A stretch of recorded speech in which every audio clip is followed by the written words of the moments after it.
Hi friends, നമസ്കാരം. ഇന്നത്തെ video എന്ന് പറയുന്നത് ഓസ്ട്രേലിയയിലെ നഴ്സസിൻ്റെ, അതായത് ഏജ്ഡ് കെയർ ഫെസിലിറ്റിയിൽ വർക്ക് ചെയ്യുന്നവരുടെ ഷിഫ്റ്റിനെ കുറിച്ചുള്ള ഒരു ചെറിയ വീഡിയോ ആണ്.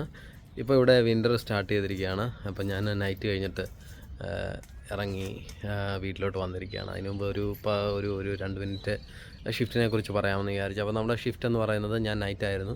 നൈറ്റ് സ്റ്റാർട്ട് ചെയ്യുന്നത് ഏജ്ഡ് കെയറിൽ മിക്കവാറും എല്ലായിടത്തും തന്നെ 9 മണി മുതലോ അല്ലെ 10 മണി മുതൽ 7 മണി വരെ അങ്ങനെയുള്ള ടൈമാണ്. എനിക്ക് 10 മുതൽ 7:30 വരെയുള്ള ടൈമാണ്.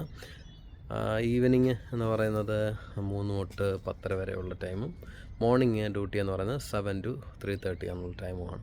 അപ്പം ഇവിടുത്തെ ഷിഫ്റ്റ് ഏജ്ഡ് കെയറിൽ മിക്കവാറും എന്താ പറയുക, ഒരു RN രോഗികളുടെ എണ്ണം അനുസരിച്ച് RNഉം ഹെൽത്ത് കെയർ അസിസ്റ്റൻറ്റും ഒക്കെ ഉണ്ട്. ഇപ്പോൾ എൻ്റെ ഫെസിലിറ്റിയിൽ 120 റെസിഡൻ്റാണ്.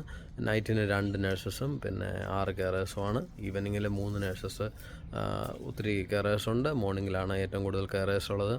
അപ്പം അതൊക്കെയാണ് ഓസ്ട്രേലിയയിലെ ഏജ്ഡ് കെയർ ഫെസിലിറ്റിയിലുള്ള ഡ്യൂട്ടിയുടെ കാര്യമൊക്കെ എന്നുള്ളത്. പിന്നെ നമുക്ക് പറയാനുള്ളത്, ഹോസ്പിറ്റലിൽ ഡിഫറെൻ്റ് ആയിരിക്കാം. ഹോസ്പിറ്റലിലെ എക്സ്പീരിയൻസ് എനിക്ക് ഓസ്ട്രേലിയയിലില്ല. UK-ലായിരുന്നപ്പോൾ ഞാൻ കൂടുതലും വർക്ക് ചെയ്തുകൊണ്ടിരുന്നത് ഹോസ്പിറ്റലിലായിരുന്നു. എന്നാൽ ഇപ്പോൾ ഇവിടെ വന്നിട്ട് നമ്മൾ ഒന്ന് മാറ്റി എന്താ പറയുക, ഒരു എക്സ്പീരിയൻസൊക്കെ ഒന്ന് നോക്കാമെന്ന് വിചാരിച്ചിട്ടാണ് ഏജ്ഡ് കെയർ ഫെസിലിറ്റിയിലോട്ട് നമ്മൾ പോയത്. അത് വലിയ വ്യത്യാസമൊന്നുമില്ല.